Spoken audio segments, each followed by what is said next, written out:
Shalom. This is how I like to do it. I like to divide our time into two. To offer one set of thoughts about Ezekiel and Isaiah, open that to conversation, and then to go back to text, to think a little bit about Deuteronomy and Leviticus, and open that for conversation, hopefully 45 minutes each piece. Okay, I assume maybe it'll be an hour, half an hour. It will usually happens that way. When you start with something, it's usually longer. So let's start with Ezekiel 37.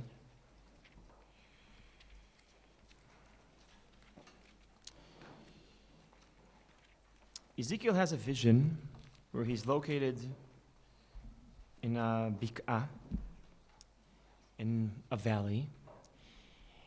It's filled with bones, and the bones are dry bones. And then God tells him that what he's seeing, what he's observing, is a metaphor. It's a metaphor. And what's the metaphor? What's the nimshal? What is the metaphor about? God tells them it's about the national mood. The national temperament is like dry bones. The people are in despair. הם אומרים, אבדה תקוותנו, נגזרנו לנו.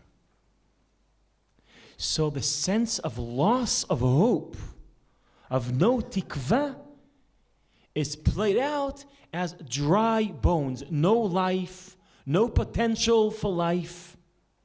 As you know, dry bones, no life could come from that.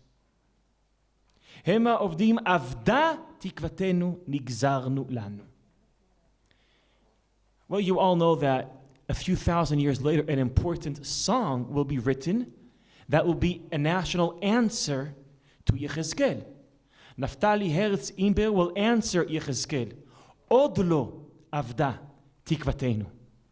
The Tikva, our national anthem, is in a dialogue with Ezekiel 37.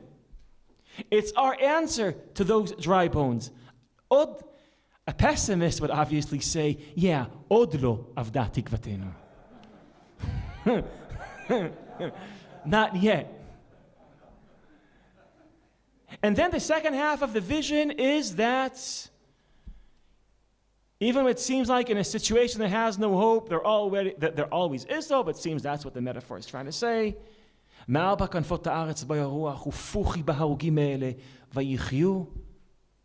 And they wake up, and they're back to life. And there's a metaphor. The Jewish people, even in despair, will come back to life. Actually, there's an interesting conversation in the Babylonian Talmud about this story, because one person says, Metim shehechya Yechezkel kamu ve'amru shira. And then they died again. They woke up, they sang a song, maybe it was a tikva or something, and then they died again. Another proposition in the Talmud is that they came to Israel. They all made aliyah. Perek Chelek Sanhedrin. But then there's obviously the position of the Talmud that it's a lohaya, it's a mashal. And I think it's a good reason to say it's a mashal, because that's how Yechezkel himself sees it. It's a mashal. It's a mashal for a situation where it seems like there's no hope, and there's always hope, and there's the image of but it's not only a situation when you think there's no hope, there's always hope. It's an image not of an existential situation, but of a natural situation. The Jewish people will rise, and they will come back to Israel, and they will return to this land. It's about kibbutz galuyot. Then the second half of Ezekiel 37 is not kibbutz galuyot, it's about Israel and Judah, the two tribes of Israel, the two kingdoms of Israel, uniting using another metaphor of two trees, uniting, turning into a etz echad, into a one tree. So we have the exiles returning, the first half of Ezekiel 37, and them uniting. The second half of Ezekiel 37, which takes us to Ezekiel 38, and I think we should read 38 in light of 37. This is the next stage in the messianic movement of history, Ezekiel 38, which is where I want to stop talking about the text and start reading the text carefully. I might skip a little bit, but I want to start tasting the text itself. V'hi dvar Adonai elai lemor. Ben Adam, שים פניך אל גוג ארץ המגוג נשיא ראש משך ותובל והינבא עליו. Yechezkel is always called Ben Adam. Why is he always called Ben Adam? I don't know. My friend Rabbi Benny Lau says he's called Ben Adam because he has all these images and crazy visions. He might forget that he's just a Ben Adam, so that's God reminding him, maybe. Ben Adam. ואמרת, כה אמר אדוני אלוהים, הנני עליך גוג נשיא ראש משך ותובל, ושובבתיך, ונתתי חכים בלחייך, והוצאתי אותך ואת כל חיליך, סוסים ופרשים, לבושי מכלול כולם, קהל רב, צינה ומגן, תופסי חרבות כולם. פרס, כוש ופוט, איתם כולם מגן וחובה. גומר וכל אגפיה. בית תורגמה וכל אגפיה. ירכתי צפון וכל אגפיו. עמים רבים איתך. What is he saying here? What's the vision he has? That Gog will organize many, many nations, a coalition of nations, and organize them militarily. I want to notice two words which are going to be the dominant motif, or one of the dominant motifs of this text. Amim Rabim. These two words will appear again and again. Amim Rabim, many nations. And as we learned from Martin Buber, when you have a word or a set of words that repeat themselves again and again, those words might be the key to the secret of that chapter. And here we have Amim Rabim. So Gog is supposed to organize Amim Rabim and prepare them for something bigger than that. היכון והכן לך אתה וכל קהלך נקהלים עליך והיית להם למשמר. You prepare them and you guard them, because the moment when you'll need them will come. מימים רבים תיפקד. באחרית השנים, here we have a date. What's the date of the great events that are going to happen? Okay. Acharit hashanim, which seems to be synonymous to Acharit Hayamim, which is also a dominant motif, will appear twice or three times more. The term Acharit Hayamim. In Greek it's called Eschaton, the end of days, the end of history. After the calendar ends, after the days, after time. This is the event that will end those days.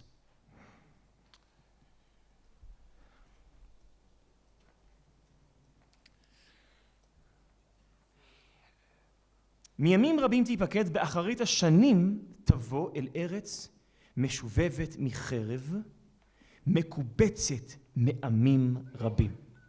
Interesting. Eretz here it means the land, but what it really means, what it refers to, is the people living on that land. Eretz mekubetzet me'amim rabim. This is Ezekiel being aware that chapter 38 comes after chapter 37. That this stage of history is after kibbutz galuyot. Eretz mekubetzet me'amim rabim. After, in creating an interesting structure here, that after we left, who did we leave? Amim Rabim. What happens in the next stage of history? The Amim Rabim will come back to chase us. So Shlav Aleph, the first stage, in the Messianic history is leaving the many nations to Israel, and stage 2 is many nations coming to Israel.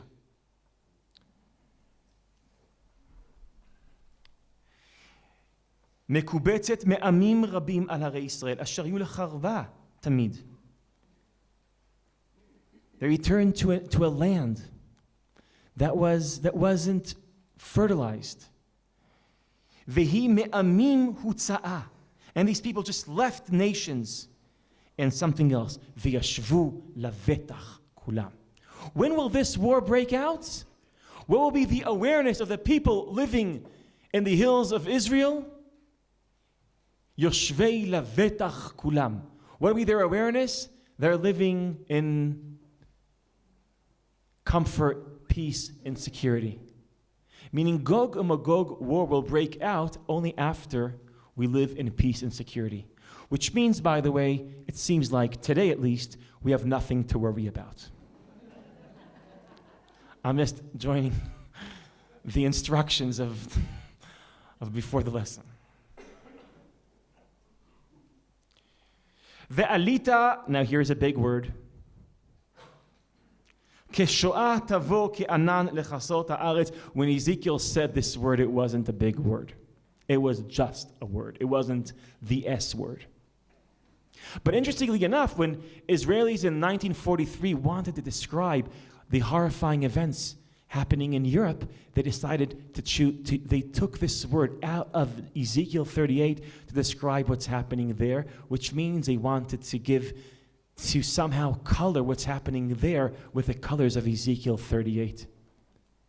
And by using this word to describe what happened there, what they tried to do to lend the connotation of Ezekiel 38 to Europe in 1943. Which is the interesting move, trying to say that what's happening there is what? It's messianic. It's an interesting, but obviously what happened there is so powerful that what happened is reverse. It's not that when we look at Europe at those ages, it reminds us of Ezekiel. What really happened in the history of this word is the other way around. We're reading Ezekiel, that word reminds us of what happened there. This is a word trying to carry a connotation with it to reality, from text to reality. And what actually happens, that reality now lends that connotation back to the text. It's hard to read this verse we can't read this verse anymore. But it's a very lightweight word in the Bible. It means like a big cloud. It's a very quick move. That's all it means. It's a lightweight. It used to be a lightweight word. Today it's the heaviest word in the Hebrew universe. תהיה אתה וכל אגפיך ועמים רבים. Otach, I hope I managed to convince you that Amim Rabim is the dominant motif of the apocalypse. Now God is injecting a vision in Ezekiel's mind where he can see into the mind of Gog in the end of days. Now, what's the inner conversation that Gog is having with himself in those ends of days? וחשבת מחשבת רעה ואמרת אעלה על ארץ פרזות. What is ארץ פרזות? The unwalled land, unwalled cities. Why don't we have any walls in our cities in those great days right before the Great War? We don't need them. Because וישבנו לבטח, no more walls. אבוא, now he's saying, השוקטים יושבי לבטח כולם, יושבים באין חומה ובריח ודלתיים אין להם. They're sitting, they're not guarded, they're not protected. It's trying to imagine in Israel where the Secretary of Finance manages to convince the Secretary of Defense to completely cut the Ktziv HaBitachon, the security budget. No more security budget. No more tanks. We don't need to invest anything to guard ourselves because we reached a time of peace. And Ezekiel is trying to say that the moment that we will think that we'll live in a world where, in our awareness, there are no more wars, well, that will be the moment where the great war will begin. That's the timing. When we reach peace, that will be the timing of the great war. This is a paradox presented by Ezekiel. לשלול שלל ולבוז בז, להשיב ידך על חרבות נושבות, על עם מאוסף מגויים, עושה מקנן וקניין, יושבי על טבור הארץ שווה. So he's saying, it'll be so tempting, they're not guarded, we can go there and take everything that way that they have. That will be the seduction of the great attack that will end history. שווה ודדם וסחורי תרשיש, כל כפיריה יאמרו לך, לשלול שלל אתה בא, לבוז בז, הקלת כהלכה לעשות כסף, ולקחת מקנה קניין לשלול שלל גדול. לכן הנבא בן אדם ואמרת לגור, כה אמר אדוני, הלא ביום ההוא בשבט עמי ישראל לבטח. Now he's repeating these motifs again. And the day that will reach security, that's the day that where the war will begin. תדע, ובאת ממקומך מירכת הצפון, אתה ועמים רבים איתך, רוכבי סוסים כולם, קהל גדול וחיל רב, ועלית על עמי ישראל כענן לכסות ארץ באחרית הימים. Hear that motif again. תהיה והביאותיך על ארצי למען דעת אותי בהיקדשי בך לעיניהם גוג. Okay, so we have the setting. The setting after kibbutz, after we leave the Amim Rabim to Israel, those Amim Rabim will come to Israel. After we achieve peace, then the war will begin. These are the two ironies that I want to put on the table in light of this chapter. And from these two ironies, I want to move to the event itself, to the war itself. The Amim Rabim are now coming to the people that just left Amim Rabim, that just achieved peace just to face war. והיה ביום ההוא, I'm now in verse 18, ביום בו גוג על אדמת ישראל נאום אדוני תעלה חמתי באפי. God is very interesting. תעלה חמתי באפי. Now, he gets very angry. Why is he angry? Why is he angry? Because Gog just came with all his nations to Israel. But why did he just come with all his nations to Israel? Because God forced him to come. So God forces Gog to come, and then he loses his temper. And now he attacks Gog for doing that terrible thing, for doing exactly what God forced him to do. בקנאתי באש עברתי דיברתי אם לא ביום הוא יהיה רעש גדול על אדמת ישראל. So we'll start with an earthquake. ורעשו מפניי דגי הים ועוף השמיים וחיית השדה וכל הרמס הרומס על האדמה וכל אדם אשר על פני האדמה ונהרסו ההרים. Its mountains will collapse. ונפלו המדרגות וכל חומה לארץ תיפול. Hey, there's a problem here. וכל חומה לארץ תיפול. No, okay, well, maybe there was some. וקראתי עליו לכל הרי חרב נאום אדוני, חרב איש באחיו תהיה, ונשפטתי איתו בדבר, בדם, וגשם שוטף, ואבני על גביש, אש וגופרית אמטיר עליו, ועל אגפיו, ועל עמים רבים אשר איתו, והתגדלתי והתקדשתי. Now, every time you'll say Kaddish now, there's a different association. והתגדלתי והתקדשתי ונועדתי לעיני גויים רבים, וידעו כי אני אדוני. By the way, the biblical motif where God has to show his power to the people is also very paradox. It's like he also wants to show the Egyptians his power, right? וידעו כי אני השם. And when do finally the Egyptians recognize that it's God that's fighting them in Egypt? Anusa mipnei Israel, ki Adonai nilchana b'Mitzrayim. They have a moment of tshuva. They recognize God. When is that? Right before the ocean closes on them. When will the people of the world and the end of history, Amim Rabim, notice that God is the Lord? When will they notice this? Right before. So it's like God can't even enjoy the credit of him being God, because the only way for them to know that he's God is for them to kill him. So there's something here doesn't work.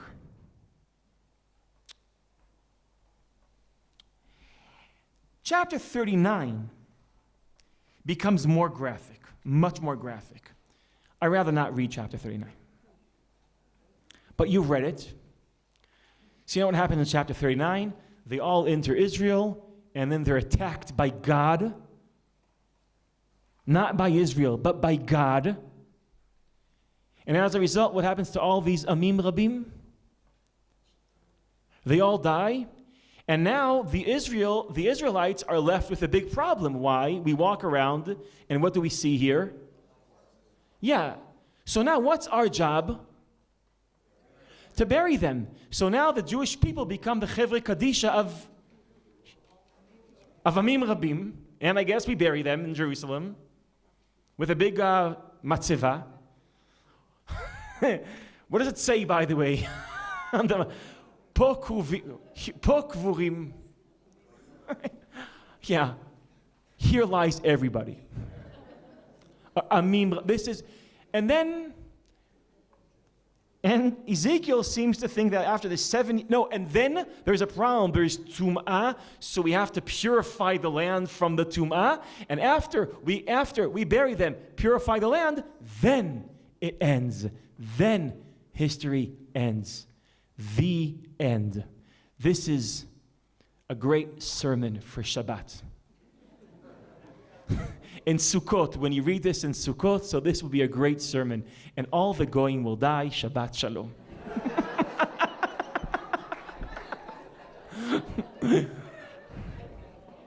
I know you came to Hartman for some material for your sermons. Here, I think, is a great...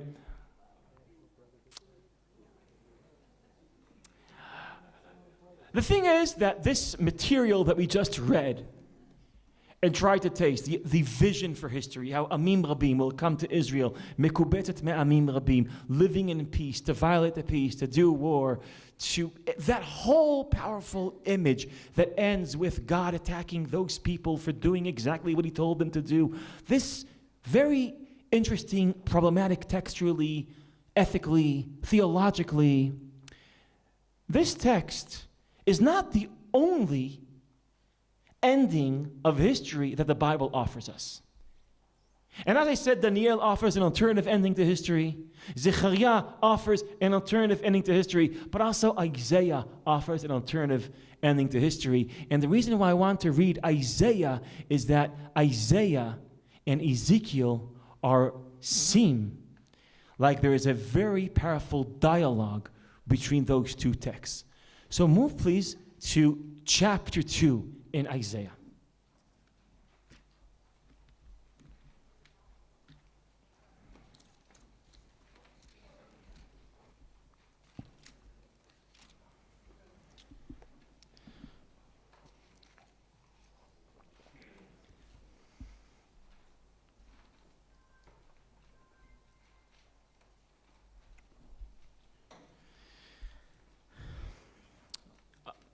Are you with me? You have the text?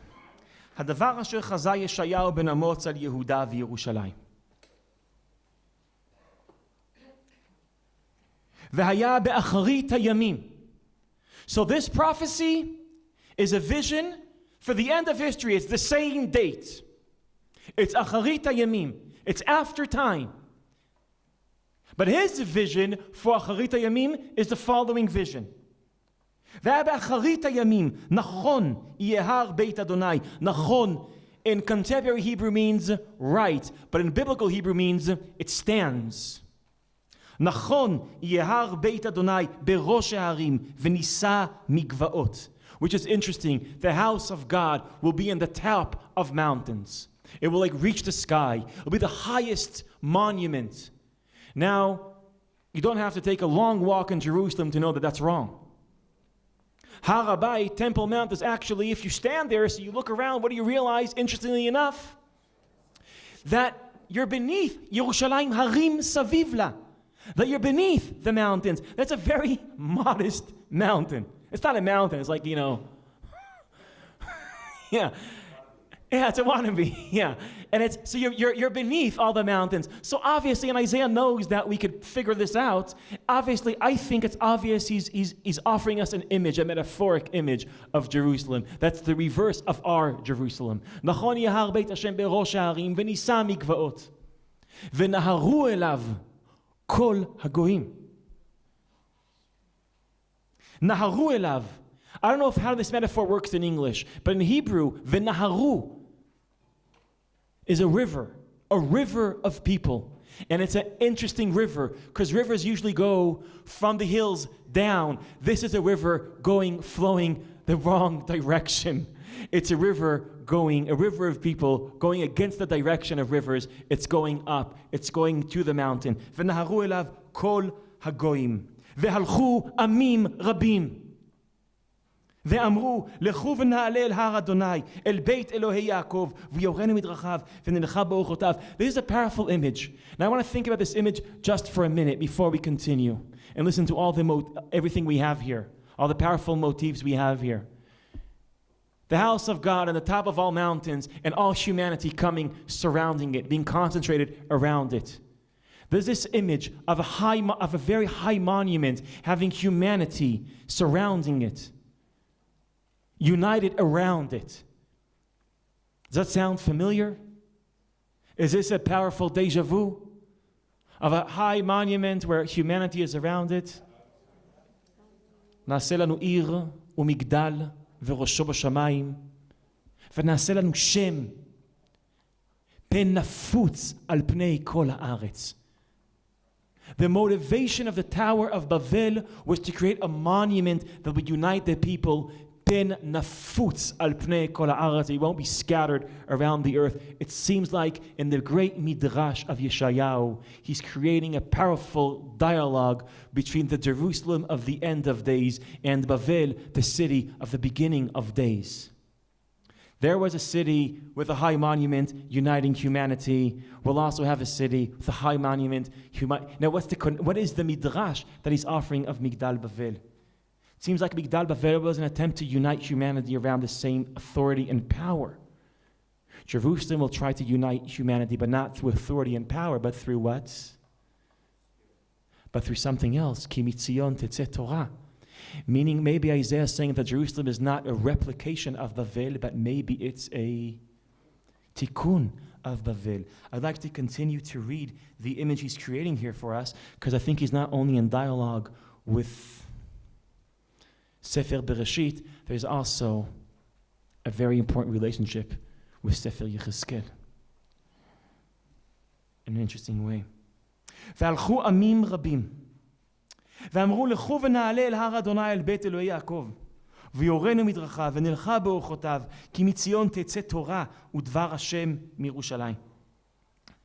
ושפט בין הגויים, והוכיח לעמים רבים.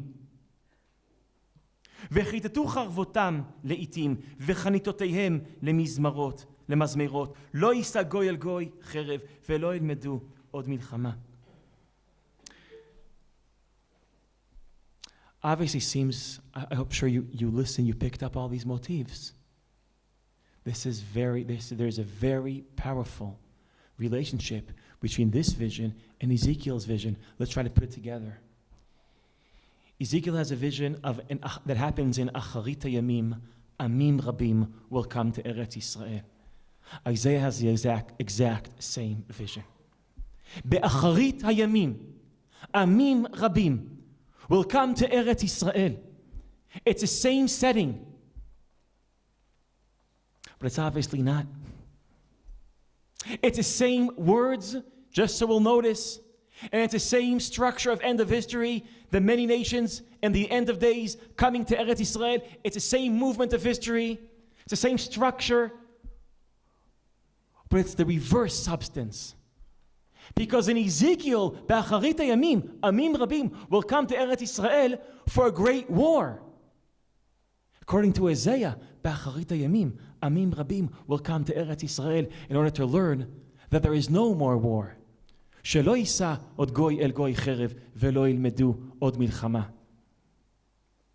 It's my understanding that the Bible creates similarities not in order to show how history is cyclical and how everything is similar to everything.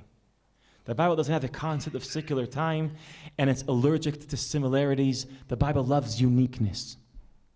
And why does it show that why does it create a strong sense of similarities between its pieces? I think it has to do with the way our mind works, because cognitively speaking, it's hard for us, almost impossible for us, to notice the differences between things that are different. I mean, I'm sure no one is sitting here saying, wow, it's so interesting how the microphone is different than the bottle of water. It's so different. This is like dark, and this has this yellow thing on it. I'm sure no one is noticing the differences between my kippah and the microphone. By the way, it's a new kippah. I bought it especially for you. No, I told my wife, I have such a small kippah. I can't go to the rabbis with a small kippah. So I have now this so thank you. Yes. But if I would have a small kippah here, you'd all notice the difference. And if there was to be another microphone, your mind will work out the differences. There are two bottles of water here that are similar. You'd notice the differences. Because with the paradox, one of the interesting paradoxes of our minds, that we can only notice the difference between things that aren't so different. Things have to be similar in order for us to notice the difference. I think the reason why the Bible points out similarities is exactly not to show how things are similar, but in order to emphasize how different they are. Be'acharit hayamim, amim rabim will come to Eretz Yisrael. It's the exact same structure, and it emphasizes how different the meaning of end of history is to Isaiah and Ezekiel. Now, if I was a biblical scholar, so this is what I would say. I'm not, but sometimes biblical scholars have something interesting to say. This is what I would say. I would say, Micha, what are you talking about? There's not a relationship between Isaiah and Ezekiel, because Isaiah is like 140 years before Ezekiel, right? So maybe the way we should read this is the following. Isaiah is living in good times and nice times and times of peace, and he's an optimist about the Middle East and about the future relationship with the Goyim and everything. And he has this vision that one day they'll all come here and we'll inspire them and we'll learn Torah together. And he has this very beautiful vision. 140 years later, Ezekiel, that goes through destruction, goes through exile, and is a pessimist about history. What does he do? He takes the words of Isaiah. He takes the structure of Isaiah and then turns Isaiah around. He uses Isaiah to battle the vision of peace of Isaiah. That's, Yechezkel is a midrash on Isaiah. That's what I would have said if I was a biblical scholar. But since I'm not, and I want to read the Bible not as we're moving from Isaiah to Ezekiel, from a different point of view. The people that canonize the Bible, they're offering us throughout history two visions, two different images of how history could end. They're offering us Isaiah and they're offering us Ezekiel. And for us, it's all a part of our Bible and therefore part of our lives and therefore different fantasies of how this all could end. And this move of creating a pluralism of endings, of offering the readers of the Bible throughout the generations alternative endings to history, is a very powerful move. Now, I understand that today on the internet we have this again, but my mom from Oklahoma City, when I was growing up, so there were these I couldn't find this when I was the last time in America. I really wanted to bring my girls these bedtime books, bedtime stories, where you read the book and then towards the very end, you could choose your own ending. You know those kind? Like if you want them, for the prince to kiss the princesses and for it to wake up, you move to page 78. And if you don't want that to happen, because, you're from, so So you move to page 79. It has like you choose your own ending. I think that's the structure of the Bible is offering us a pluralism of endings. And the sense creating a powerful sense of liberty to choose your own ending. In the Apocalypse, in the New Testament, there's a moment where, I guess it's Christ, he's offering this powerful image of how history will end. And he's asked, when will this happen? And he says, it already did. Meaning everything that's doomed to happen, metaphysically it already happened. Now all history has to do is to create a manifestation of what already happened metaphysically. The Bible doesn't have the Hebrew Bible doesn't have a notion that it already happened. The future is by offering alternative endings to history, it opens history. History is not controlled by its ending. It opens history. And here's the question. We have here two different understandings of how history could end, and therefore, and it's my understanding that an argument between Isaiah and Ezekiel, the machloket nevi'im, well, I think it's never a machloket about the future. It's never a disagreement about how everything will end, because disagreements about the future are always a mask for a disagreement about the present. Because if your fantasy of the future, how everything should end, is about all the coming here and us destroying, so I think I kind of understand what's your vision for Israel today.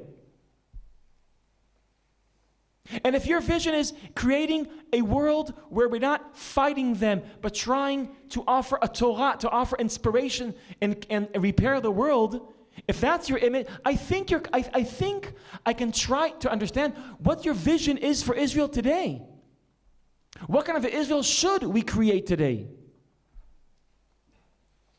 And the machloket of Isaiah and Ezekiel, offering the same words, the same structure, but the exact opposite substance for the end of history, is two very different visions of how Israel could look like today. And the Bible canonizing them both, giving them both a voice and turning them both into kitvei HaKodesh, to our sacred texts, is offering the readers throughout history the liberty to choose your ending to history.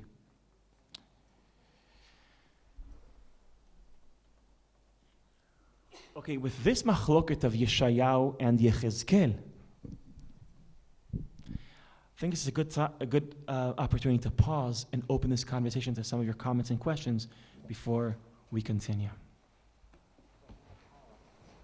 Yes? I think that you can see it as an opening to the Torah as to whether it's going to be Biyadenu, which is the first writing, or Al-Dabenu. And that when you say, we're not fighting against them, I think the issue is calling of Torah is to be an Or Lagim. If we're successful having our own act together with the Or Lagim, then it would be a Denu as the first fruits. And if we're not getting our own act together, it's being then it's Al-Dabenu. What's your name?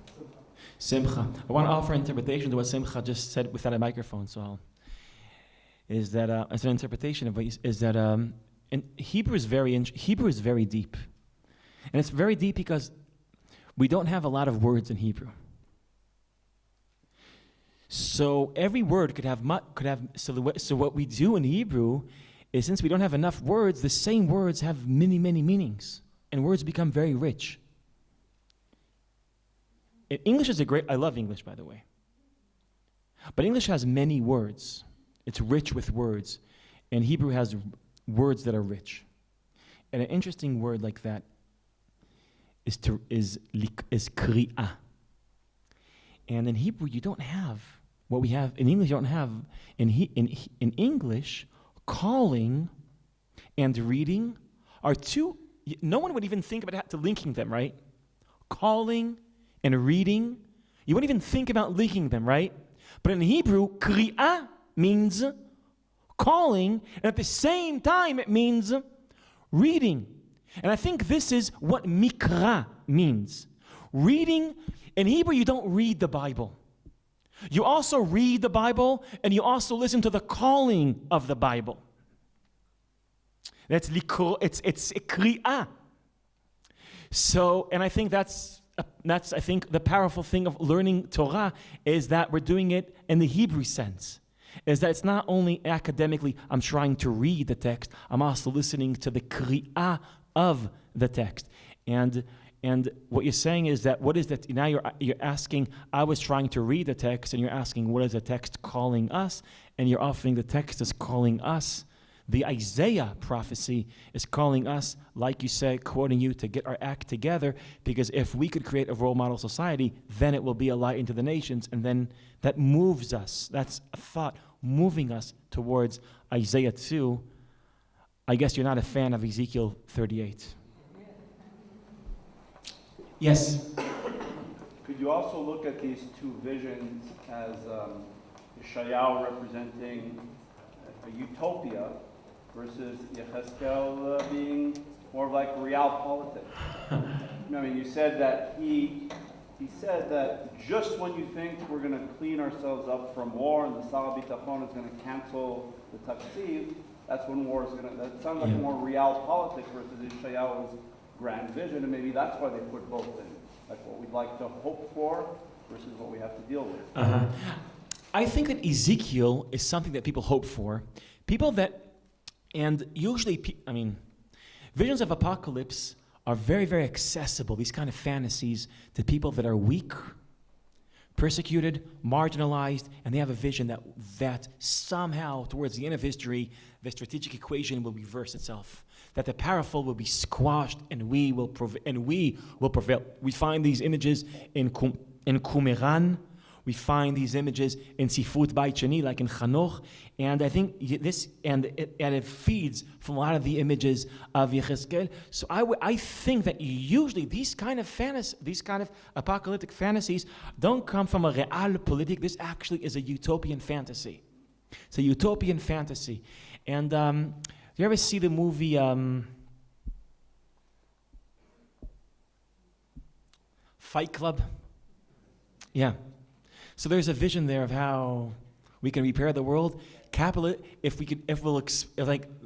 the end of the movie, they try to destroy all the bank system, and then all the representation of money in the world will erase itself, and then we can create a perfect world. So who creates that kind of an image? An image that this world will be destroyed, and instead of that, we'll create a better world. People that are not a part of that world, and for them, it's many times a fantasy. Yes. This lends legitimacy to the extremist positions that exist in this country. Mm-hmm. That Eretz Yisrael should be devoid of goyim, it should be purified of them.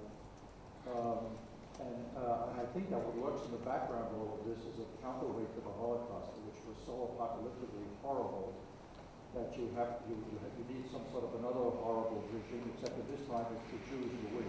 Yes. And I think that that's very scary, especially to say that the views of some of these people are legitimate. Just the other day I was watching TV, and there was an Arabic anchor, a woman who spoke Sabbath Hebrew, and some midnight there was saying to her, "You got to get out of the country. This place is only for Jews." And that reminds me of the Ezekiel fantasy. Mm-hmm. Here's the problem. This is you're asking a let's open up what you said, okay? A little bit. I want to share.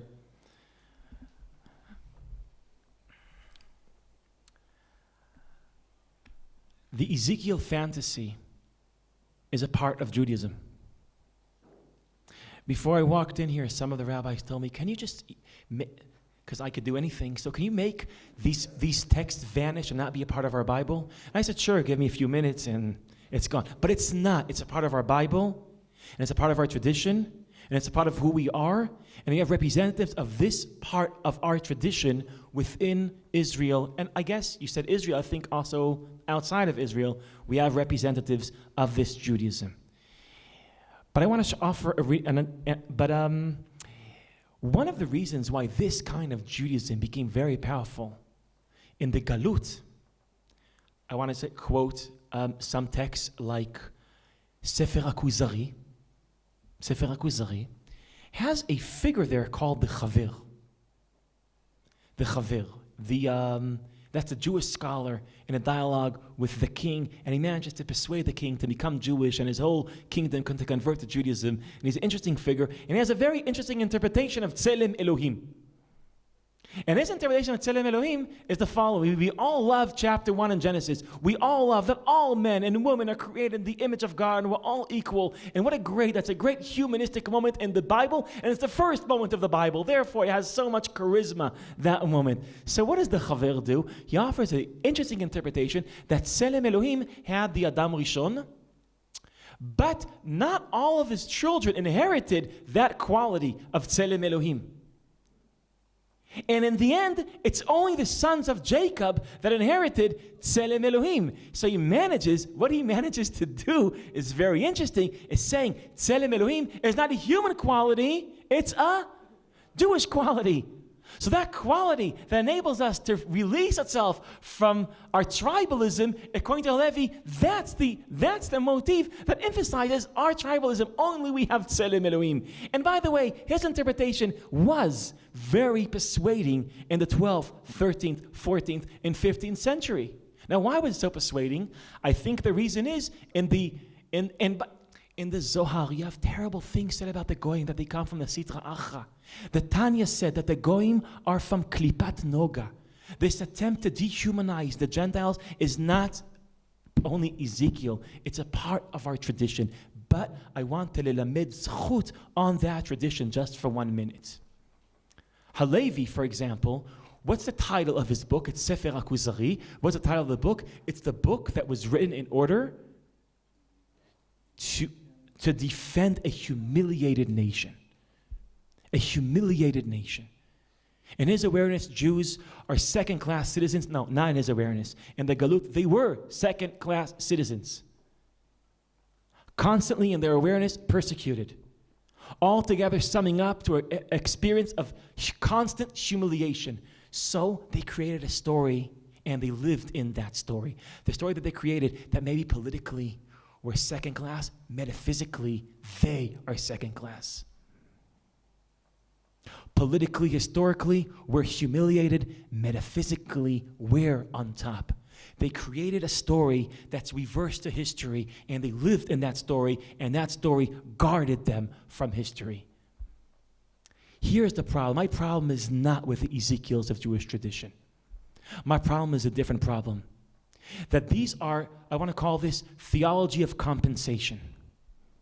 We created theology of compensation. When we were humiliated and we were in the bottom, we created theology, a world where when we lived in that world, the stories we told ourselves and our children and our great-grandchildren was that in the real world, in God's eyes, we're on top and they're on bottom. And that's a story that guarded us. Maybe without that story, we couldn't have survived 1,900 years of Galut.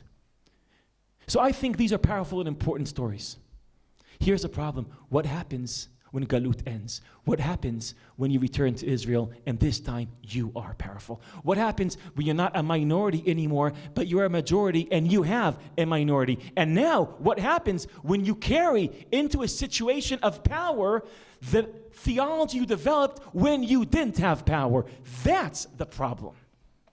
My problem is not Ezekiel being weak, having fantasies of power. My problem is not the Chaver, the Tanya, the Zohar. That's not my problem. My problem is, what do we do when the fantasies that you develop when you're powerless, when you carry them into a world where you are powerful? Now, when I'm powerful, these fantasies do not balance my historic situation.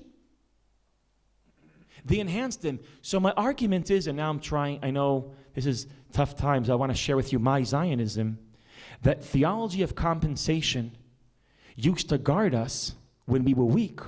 This same theology could corrupt us when we're powerful. My Zionism is that Judaism has to make aliyah. in the sense that Zionism is not only about the people of Israel moving from Galut to Israel, from being powerless to being powerful. It's not only the Jews moving to Israel, it's Judaism moving to Israel. Judaism moving to Israel, Zionism means that we could finally shake off theology of compensation. We don't have to tell ourselves a story that we are powerful. You know why? Because we are powerful. So that's why I think today, I would say maybe before the foundation of Israel, Isaiah 38 had a very important role. I think today that chapter has a dangerous role, but did I say Isaiah 38? Ezekiel 38, but today the voice of Isaiah, let's say Isaiah 19, you know the powerful Isaiah 19. It's very interesting. Yesterday, I had interaction with a group of Israelis, and I asked them a question. Did you ever read Isaiah 19? Because there's a verse in Isaiah 19, after we read it, they were sure that it's only in their Bible, that I planted it in their Bible, because this verse can't be in the Bible. Skip just for a minute to Isaiah 19. Isaiah 19, which is I love this chapter. It's a chapter that in a deep sense denies the uniqueness of Jewish history, saying the Yetziat Mitzrayim is not a unique Jewish thing. I have a reading of Isaiah 19. And then towards the end of Isaiah 19, you have the following image of this same Isaiah. The same Isaiah that imagines all the Goyim coming to Israel and us learning Torah together. Now he has this other image. Are you with me? Isaiah 19, verse 23. You see 23? Bayomahu tiyeh mesila Mitzrayim Ashura. This is a great vision. The biblical world, there's two great empires, Ashur and Egypt, and we're going to build a mesila, like we're going to create a connection. I mean, mesila in Israel, in Hebrew means, in contemporary Hebrew means it makes so much sense, like a train that will connect between Egypt and Ashur. So the two rivals of the ancient world will be connected, and who will connect them? Who will make peace between Russia and America of the ancient world? I sound like in the 80s, I know, but who will connect it? Obviously, who's right in the middle? Israel. So we will bring peace to the world by connecting the two empires of the world. And now verse 29. This is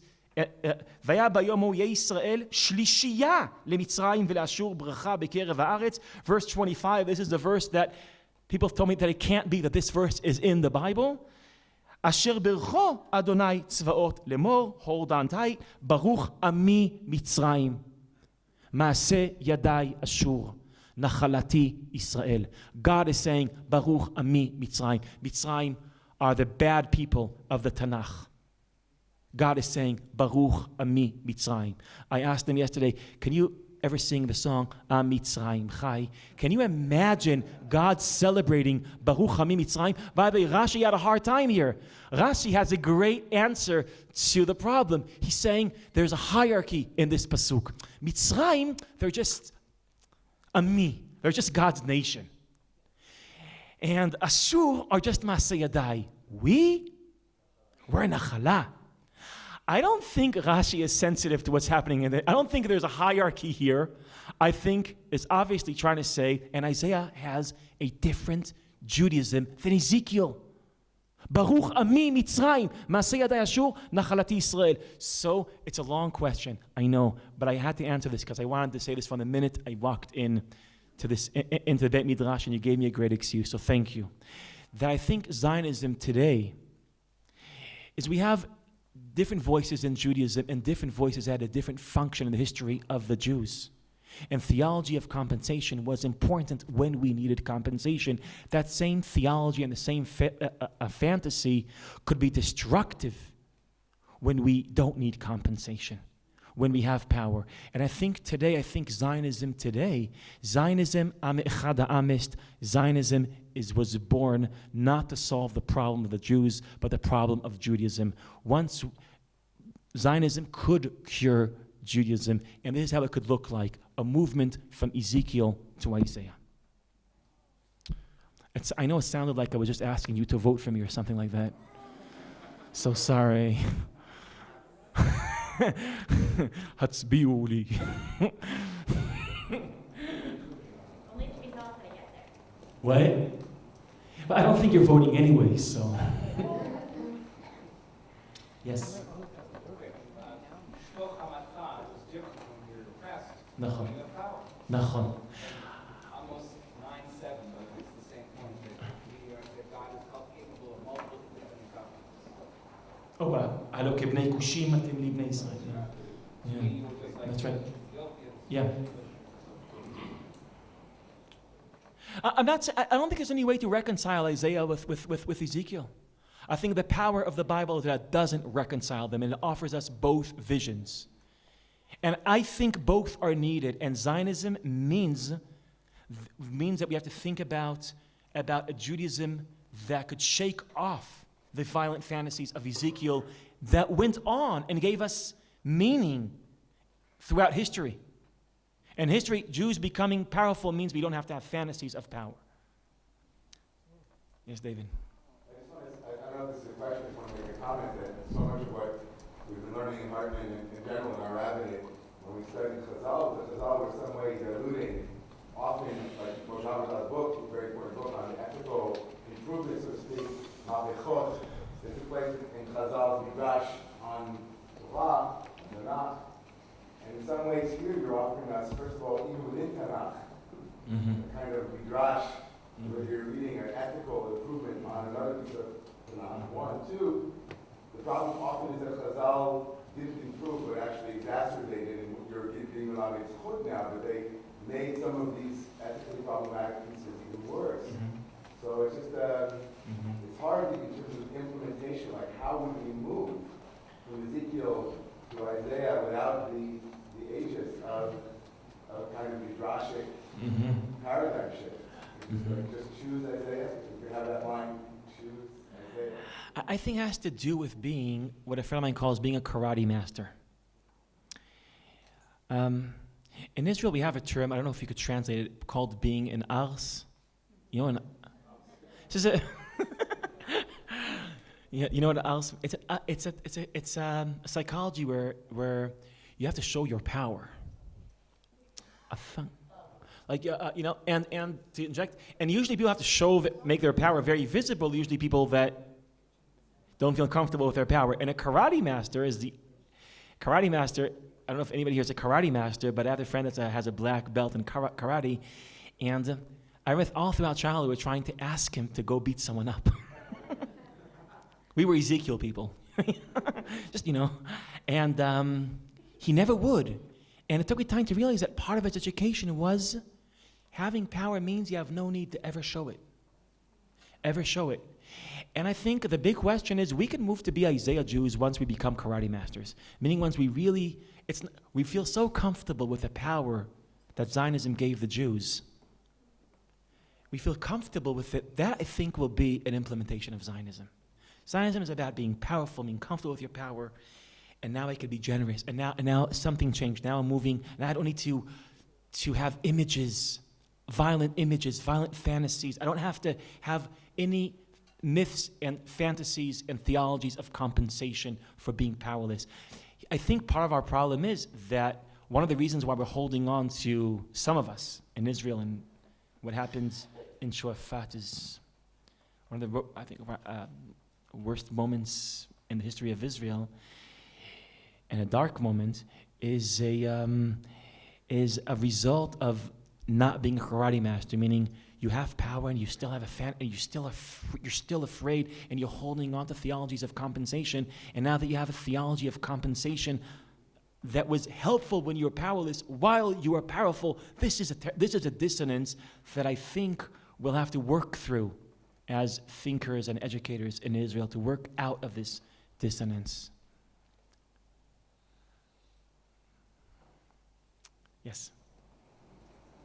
Isn't part of the problem, though, that when we live in and through the text, we live in a sort of timelessness and identify the vision or the expression of Ezekiel and Isaiah as being our different identifications and our different expressions. And as David Hartman writes, throughout so much of his writings, Israel brings us into history. Now life is real. It's not just an expression that takes place in the Beit Midrash and a value system that's created there, but now it's real. That's right. So doesn't this impose upon us then to continue writing the chapters, which does express the preference for Isaiah over Ezekiel, and actually negates Ezekiel for our present condition? Yeah, there's something I learned from Shlomo Carlebach. And it's possible to change the Sidur Tfilah without changing the Sidur Tfilah. Meaning, it's a whole new canonization of the Sidur when you choose what are the lines that we're going to sing and what we're just going to go through very quickly. And I remember something happened to me when I was a child. I used to go to shul that they used to sing every Shabbat with a lot of kavanah. Shnei kvasim b'nei shanat mimim. That was ecstatic. Shnei kvasim. And I remember the first time I went to a shul where they sang V'taher libeinu le'ovdecha be'emet. I felt like it's the same sidur, but it's not the same tefillah. And the question is, we don't have to take Yechezkel out of the Bible, but it doesn't mean that those are the parts of the Bible that we have to sing. Yes? Hi. What I'm hearing from you is we need to learn how to be karate masters, but I didn't hear from you an acknowledgement that we, as well as being powerful, simultaneously are also, in the real world, genuinely vulnerable. I didn't hear that. Yeah, well, you didn't hear that, that's right. Well, it's not like I'm trying to, I'm not really running for office. But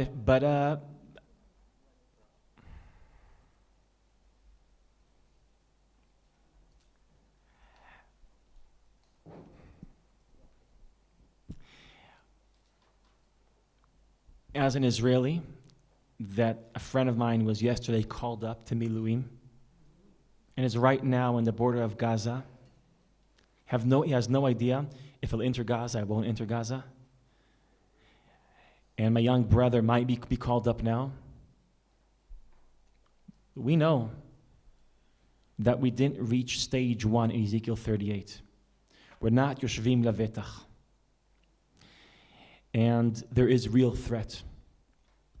But still I want to notice that Herzlian Zionism failed. Herzl had a vision that Zionism will cancel the conflict with the Gentiles. That's what Zionism will do. And then something happens. The state of Israel is created, and the conflict with the Gentiles doesn't end. In a deep sense, at that moment, it had a new beginning. Now, as you know, one of the reasons for anti-Semitic outbursts throughout the world today is many times a result of what the state of Israel, of actions of the state of Israel. So Herzl's analysis was, the 19th century, we are persecuted and hated because we don't have a state. Once we have a state, the hatred of Jews will end. Well, poor Herzl, because 66 years into this experiment, it seems like that he thought they hate us because we don't have a state. Well, today, when there's hatred, why do they hate us? Because of the state. So it seems like Herzlian Zionism failed. Herzlian Zionism failed. But even though Zionism didn't end the conflict, but it reorganized the conflict between us and the world, it reorganized it, we changed. This time, we're not powerless people being persecuted by powerful people. This time we have power. That's the major difference. So I recognize the fact that the conflict is still here. We should recognize that Zionism changed the Jews. Now we are powerful, and now theology of compensation has to be reinterpreted. Now, reinterpreted could be reinterpreted, but I have a friend that when he reads with his family, Shvo chamatcha ala goim, so this is what he tells his family. He says, Chama in Hebrew means the sun. Chama. So let God light, the Gentile. For some reason, I don't know, so you could reinterpret the text, But what I offer is a Shlomo Karlibach way. It's not about reinterpreting the text we have a hard time with, but it's about emphasizing the texts that we can relate to. It's not about interpreting Ezekiel 38 as a metaphor for our internal struggle. We could do that. But I think it's about emphasizing Baruch Ami Mitzrayim Ma'aseh Yadai Ashur Nachalati Yisrael. This is a pasuk that I think most of my students in Israel never knew existed in the Bible. But they all know Shfoch Hamatcha Al Goyim. You know why? Because for hundreds of years in the Galut, that was good. That let something go when he said Shfoch Hamatcha Al Goyim. When you were powerless and you have this image of Shfoch Hamatcha, that was good. Now that we have tanks, Shfoch Hamatcha is not that healthy. Baruch Ami Mitzrayim might be more healthy today. I guess that's what I'm saying. I think, how about, I know how it looks when you walk into a minefield. So, I know we're going, so, is it okay if we go back to Deuteronomy? Yes? Okay. Visana? It seems like you have to ask a question. Okay. Okay, great. So let's continue this conversation over lunch. Beseda? Okay. What's our time situation? It's enough time to do everything. Yeah, it's all right.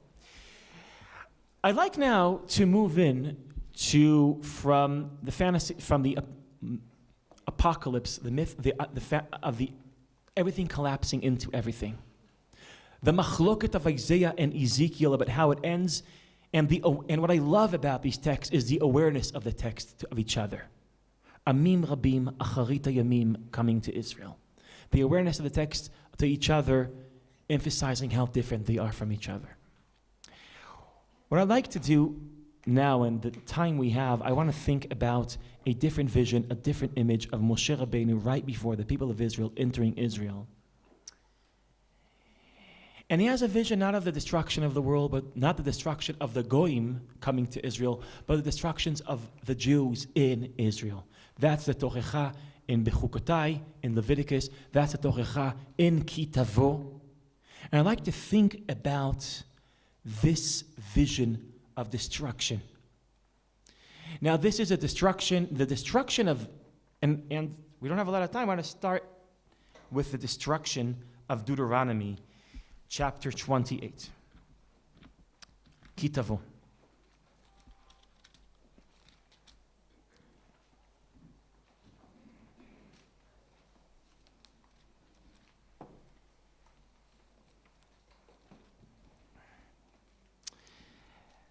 This is a very graphic chapter, describing very clearly into details how will the destruction of Israel, what will happen? How will that take place? I want to locate that into his speech. This is a long speech that Moshe delivers to Am Yisrael right before they enter Eretz Yisrael. And Moshe is well aware of the fact that it's not only the people of Israel entering the land of Israel. It's not only relocating the Jews. It's not only a new place, a new territory. Something else is happening which is more important to Moshe. It's also a powerless people becoming powerful. Entering Israel is also entering power. Also that Moshe understood at this moment. And he's asking himself, can they ethically, spiritually survive this change? Is it possible for them to enter power and stay who they are? Now, this is a dominant motif. It appears 5 times in Deuteronomy. You saw some of them in Ha'azinu, Vayishman, Yeshurun, Vayiv'at, Shamanta, Avita, Kasita, that becoming rich and powerful might corrupt them. You saw in Deuteronomy 4, V'noshantim ba'aretz. You were here too many years. Somebody told me beforehand that he's seen me 7 years here at Hartman, and 7 years ago I used to come with jeans and t-shirts, and now I'm like This is me being dressed up. Micha, you're becoming too bourgeois. Something. That's the word venoshantim. Venoshantim. And being too established, according to the Bible, could be corrupting. Being too powerful, too wealthy, could be corrupting. But what's interesting now? So this is a fear that Moshe has, and it's an interesting fear because Moshe, as opposed, let's say, to other leaders of religions, he didn't say, well, wealth could corrupt you, so don't become wealthy. Power could change you, so don't be powerful. He doesn't say that. He's saying something else. Wealth could corrupt you, so become wealthy, but guard yourself from the corruption of wealth. Power could change you, so become powerful, but guard yourself from the corruption of power. We start with Tikkun Olam, the great American Chidush. I want to pick up on that again. In order to change the world, the only way to make a difference, change the world, is to have power. You have to have power to change the world. But here's the problem, a fundamental problem. You have to have enough power to change the world, but once you have power, what happens many times is that the world that changes is yours. And how can you Catch-22 works in English also, nachon? Nachon? Yeah. So, because in the original language it's called kitsch. Kitsch. So I guess it's just, so. How can you have enough power to change the world without your world changing?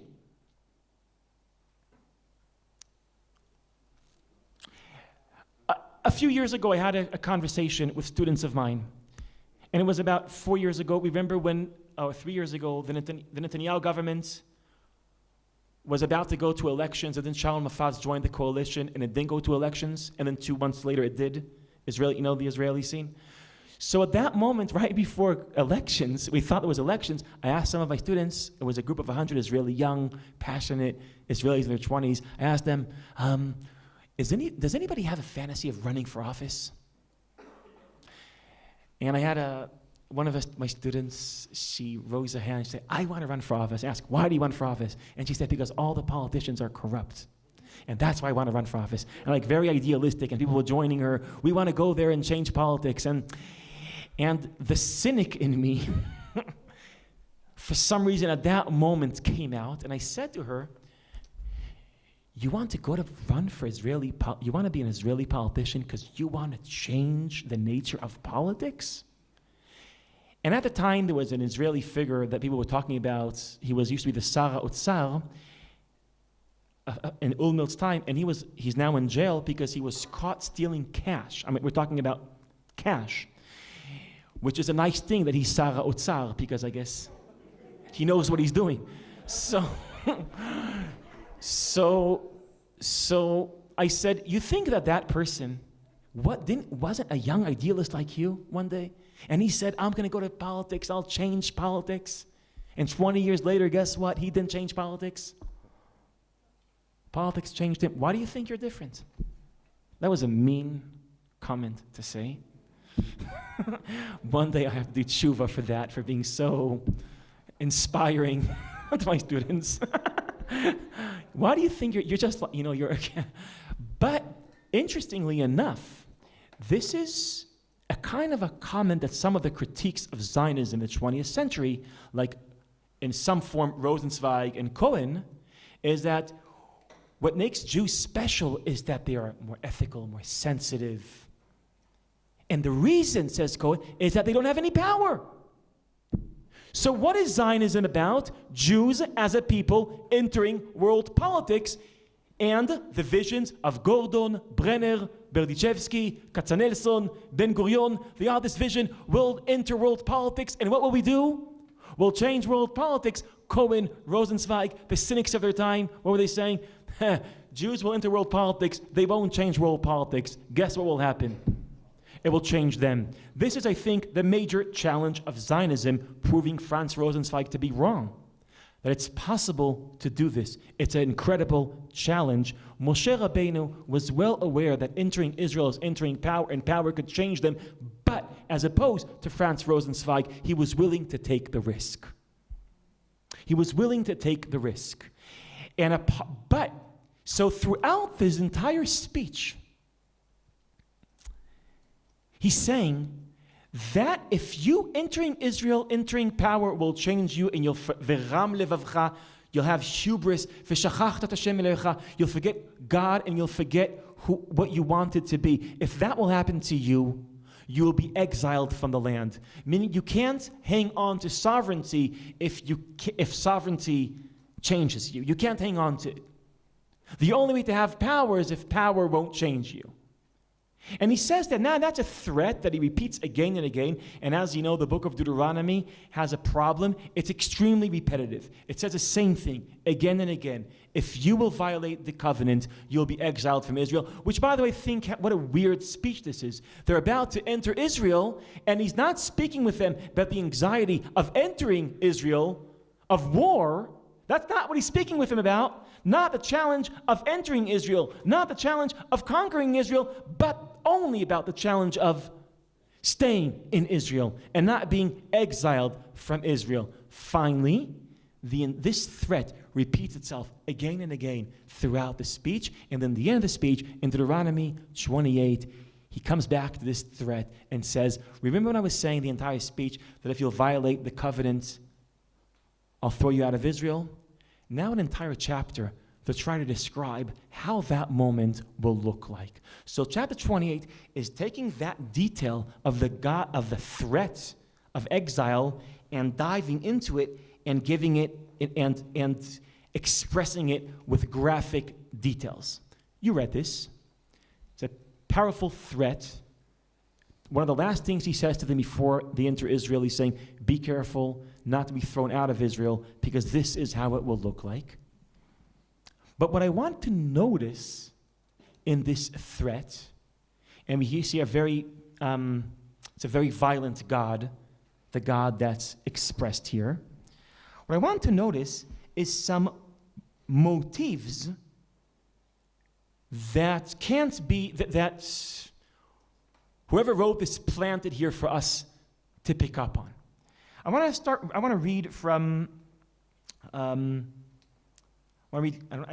we're out of time, right? I want to read from verse 20, and I'll try to pick up some of the motifs.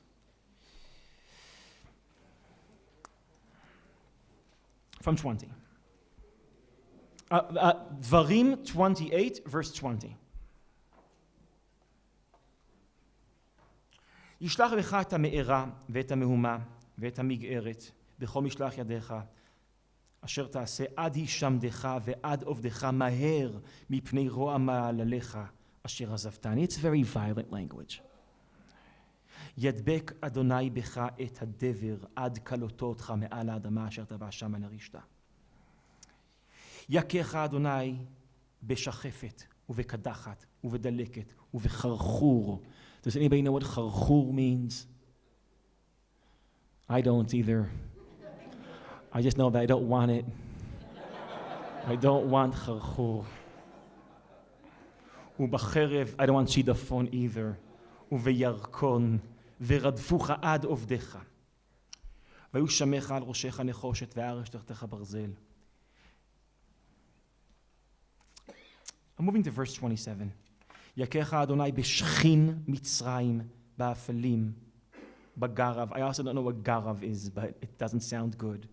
בחרץ אשר לא תוכל להירפא. יכך אדוני בשיגעון ובעיוורון ובתימהון לבב. והיית, now try to imagine the following image, ממשש בצהריים כאשר ימשש העיוור באפלה ולא תצליח את דרכך. והיית עשוק וגזול כל עמים ואין מושיע. Skipping to verse 38, I have rachamim on you. יכך אדוני בשכין רע על ברכיים ועל שוקיים אשר תוכל להירפא מכף רגליך עד קודקודיך.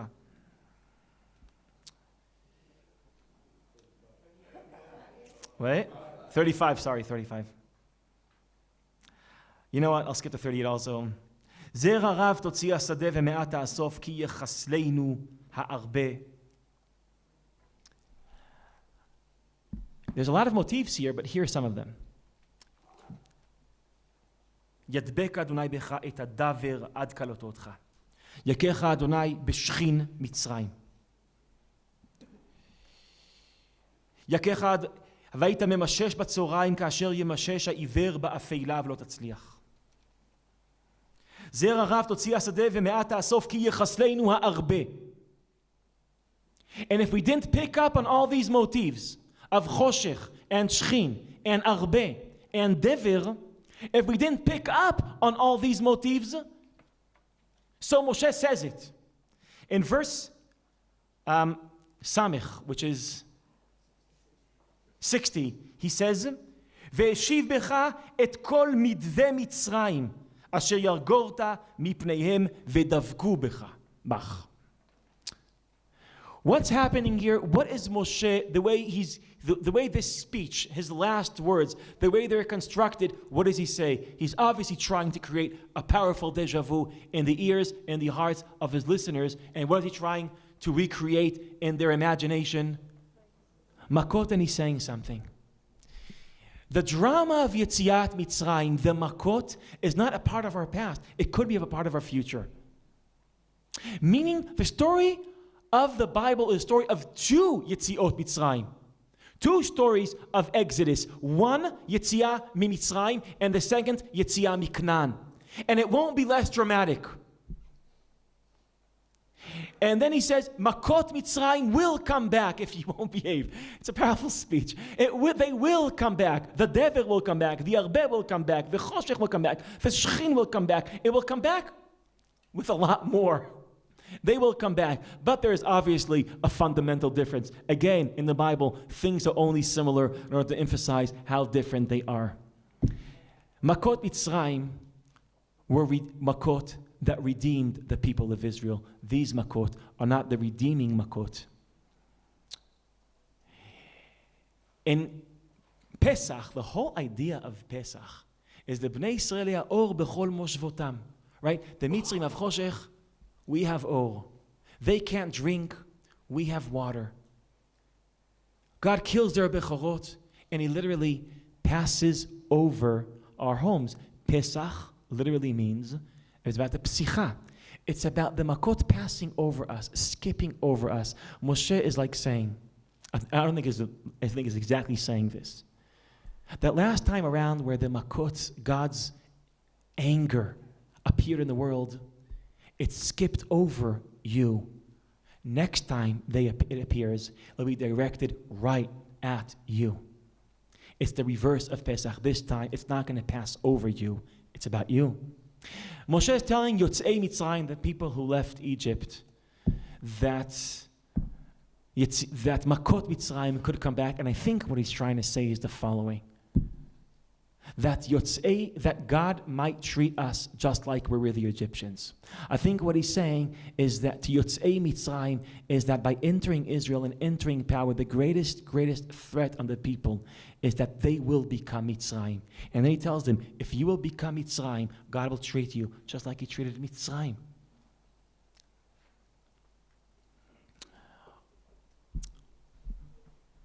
I ran out of time, so I want to make one reference to Bechukotai.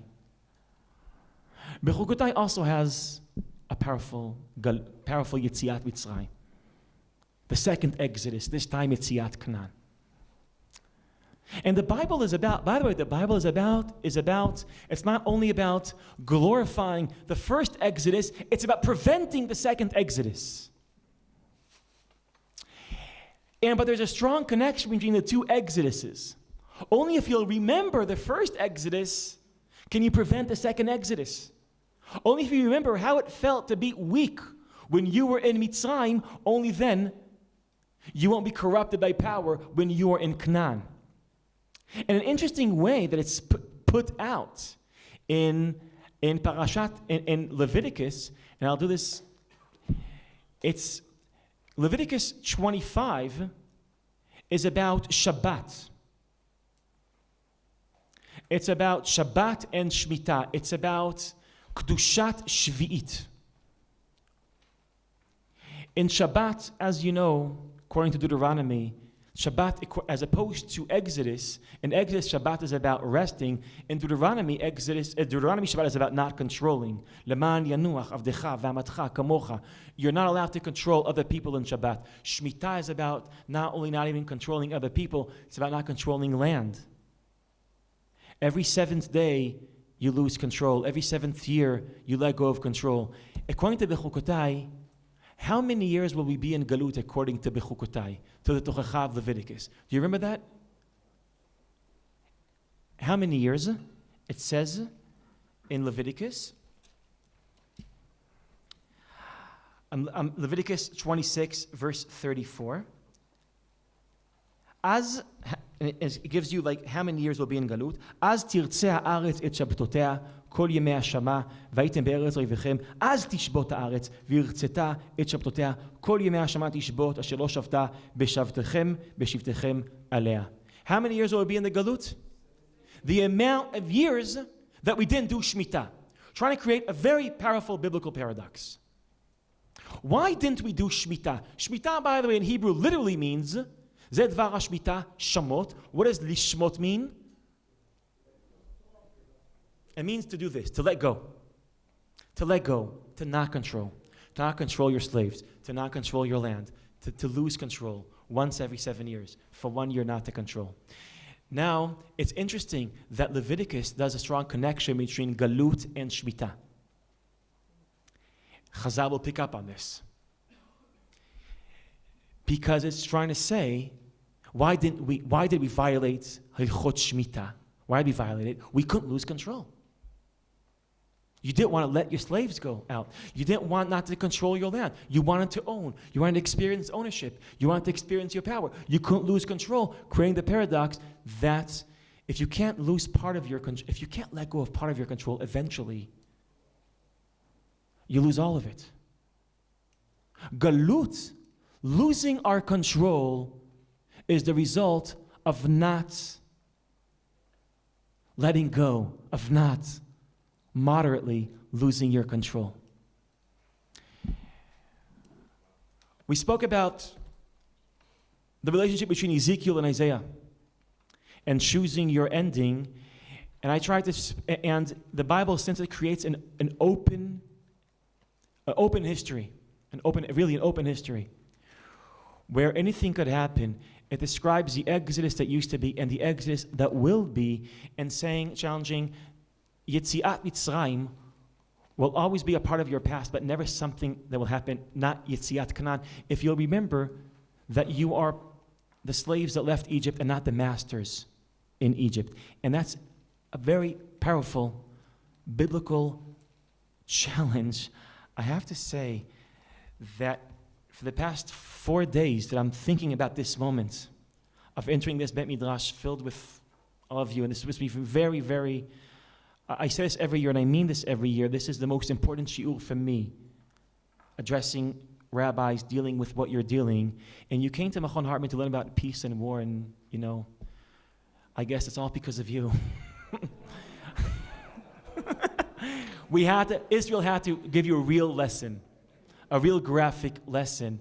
And everything that we're dealing with as a nation and as a society, and a very, very big question, I think one of the biggest questions, is that when we're dealing with being threatened on the one hand from Gaza, threatened by someone else's power, and now, and then in Shofat, realizing that you're also threatened by your own power, and living in a world where you have two threats, foreign power and your own power, Mitzrayim and you becoming Mitzrayim, living in this kind of world of between peace and war is, I don't know if we have any powerful answers, but I do know one thing, is that part of our ability to work through these times and making, since I'm not apocalyptic, trying to make this world a little bit better has everything to do with the kind of relationship we will have with our tradition, the text that we read, the text that we choose, and the text that we could be inspired from.